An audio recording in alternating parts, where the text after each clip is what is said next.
ಸಾಗು ತುಂಬ ಚೆನ್ನಾಗಾಗಿದೆ. ತರಕಾರಿ ಸಾಗು ಪೂರಿ, ಚಪಾತಿ, ದೋಸೆ, ಇಡ್ಲಿ ಎಲ್ಲದಕ್ಕೂ ಆಗುತ್ತೆ. ಈಗ ಇದು ಹೇಗೆ ಮಾಡೋದು ಅಂತ ನೋಡೋಣ. ತರಕಾರಿ ಸಾಗು ಮಾಡೋದಕ್ಕೆ ನಾನು ಸ್ವಲ್ಪ ಬೀನ್ಸು, ಕ್ಯಾರೆಟು, ಒಂದು ಈರುಳ್ಳಿ, ಟೊಮೆಟೊ, ಆಲೂಗೆಡ್ಡೆ, ಬಟಾಣಿ, ಡಬಲ್ ಬೀನ್ಸು ತೊಗೊಂಡಿದ್ದೀನಿ. ಇದನ್ನೆಲ್ಲ ಈಗ ಬೇಯಕ್ಕೆ ಇಡ್ತೀನಿ. ಸಾಗುಗೆ ತರಕಾರಿ ಇಟ್ಟಿದ್ದೀನಿ ಬೇಯೋದಕ್ಕೆ.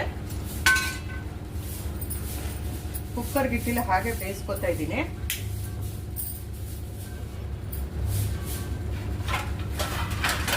ಹೀಗೆ ಇದ್ರ ಮೇಲೆ ಒಂದು ಪ್ಲೇಟನ್ನು ಇಡಬೇಕು. ಇಟ್ಟು ಅರ್ಧ ಫ್ಲೇಮಲ್ಲಿ ಇಟ್ಕೊಂಡು ಬೇಯಿಸ್ಕೋಬೇಕು. ಅದಕ್ಕೊಂದು ಅರ್ಧ ಗ್ಲಾಸ್ ನೀರು ಹಾಕಿದ್ದೀನಿ, ಅದು ಬೇಯಬೇಕು, ಚೆನ್ನಾಗಿ ಬೇಯೋದಕ್ಕೆ.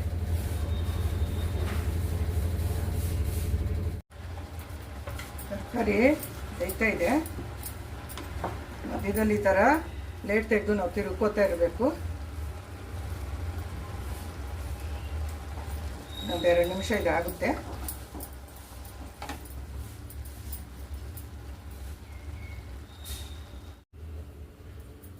ಸಾಗುಗೆ ಹುರ್ಕೊಳ್ಳೋದಕ್ಕೆ ಬಾಣಲೆ ಇಟ್ಟಿದ್ದೀನಿ. ಮಸಾಲೆಗೆ ಒಂದು ಸ್ವಲ್ಪ ಎಣ್ಣೆ ಹಾಕೋತೀನಿ, 1-2 ಸ್ಪೂನು.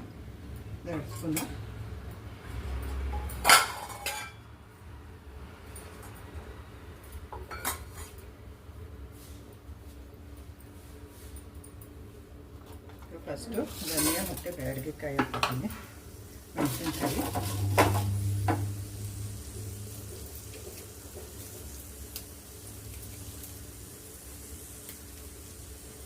ಜೊತೆ ಒಂದು 4 ಸಣ್ಣ ಮೆಣಸಿನ್ಕಾಯಿ,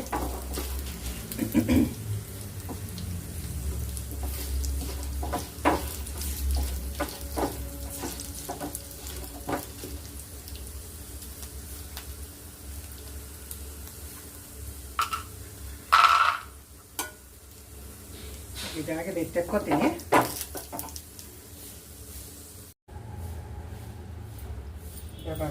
ಒಂದು ಸ್ವಲ್ಪ ಚಕ್ಕೆ, ಲವಂಗ, 2 ಲವಂಗ, ಒಂಚೂರು ಚಕ್ಕೆ, ಒಂಚೂರು ಕಡಲೆ ಬೀಜ ಹಾಕಿದ್ದೀನಿ. ಅದನ್ನು ಸ್ವಲ್ಪ ಹುರ್ಕೋತೀನಿ ಎಣ್ಣೆಯಲ್ಲಿ.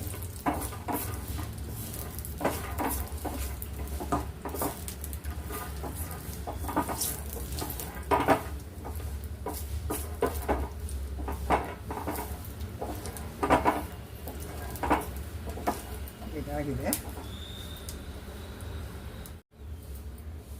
ಇದಕ್ಕೆ ಬೆಳ್ಳುಳ್ಳಿ, ಒಂಚೂರು ಶುಂಠಿ ಹಾಕೋತೀನಿ,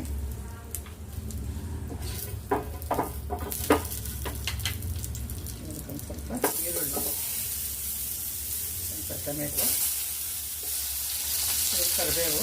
ಇದೆಲ್ಲ ಮಸಾಲೆ ರುಬ್ಬೋದಕ್ಕೆ ಸಾಗುಗೆ ಇಟ್ಕೋತೀನಿ, ಚೆನ್ನಾಗಿ ಇಟ್ಕೋಬೇಕು.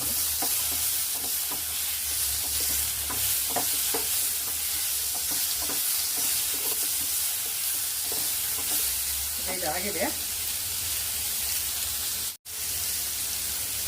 ಸ್ವಲ್ಪ ತೆಂಗಿನಕಾಯಿ ಪೀಸ್ ಹಾಕೋತೀನಿ ರುಬ್ಬಕ್ಕೆ. ಇದಾಗಿದೆ. ಸಾಗು ಒಗ್ಗರಣೆಗೆ ಇಟ್ಟಿದ್ದೀನಿ, ಅದಕ್ಕೆ ಸ್ವಲ್ಪ ಎಣ್ಣೆ ಹಾಕೋತೀನಿ.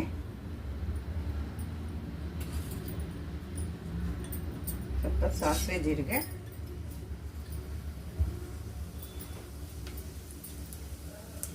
ಕರಿಬೇವು,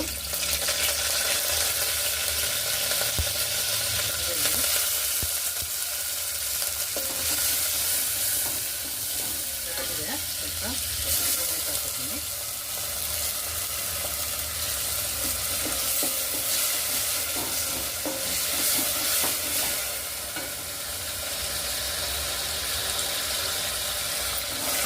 ಇದಾಗಿದೆ. ಸ್ವಲ್ಪ ಕೊತ್ತಂಬರಿ ಸೊಪ್ಪು,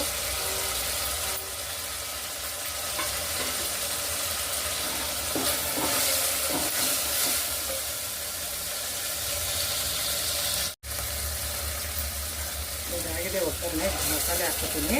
ಹುರಿದಿಟ್ಕೊಂಡಿದ್ನಲ್ಲ ಅದನ್ನು ತಣ್ಣಗಾದ್ಮೇಲೆ ಮಿಕ್ಸಿ ಮಾಡ್ಕೊಂಡಿದ್ದೀನಿ.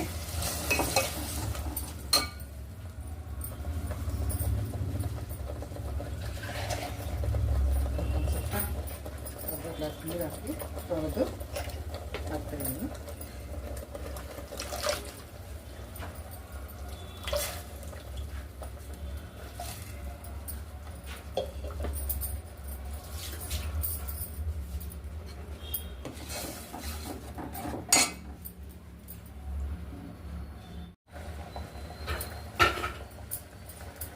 ಮಸಾಲೆ ಕುದೀತಾ ಇದೆ ಚೆನ್ನಾಗಿ.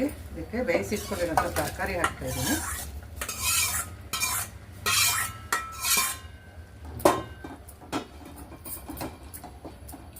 ಒಂದೆರಡು ನಿಮಿಷ ಕುದ್ರೆ ಆಗುತ್ತೆ. ಚಿಕ್ಕಷ್ಟು ಉಪ್ಪು ಹಾಕಿದ್ದೀನಿ.